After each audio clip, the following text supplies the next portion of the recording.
Səridir. Təri zəhmət təridir. Havaya isti gəldi.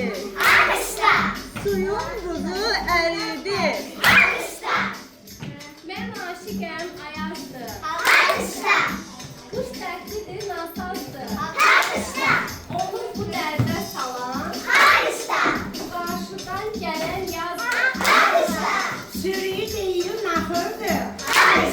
Qazanın dediyi paxırdır. Sonuncu çərşənbənin öz adı günahırdır. Güneş nuru saçıqdır. Soyuq qorxub qaçıqdır. Meşələrdə bağlarlar. Novruz yer açıqdır.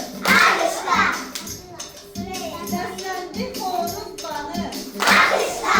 Atıldı süzmün yanı. İlin yaz səsi gəldi. Kızdı torpağın canı. Mən aşıq ahar oldum. Səfər yox bahar oldum. Qışın ətrini kəsən. Çiçəkli bahar oldum. Dəyirmanda dən oldum. Rəssamamı şən oldum. Novruz bayramı gəldi. Gecə gündüz tən oldum. Mən aşıq xoşa gəldi. Oxudu coşa gəldi. Sevinçli bahar fəsli. Novruzla qoşa gəldi. Gün adı qodu oldu. Bir adı qodu oldu. Novruzda çərşənbənin sonralı odu oldu. Mən aşıq xoşa gəldi.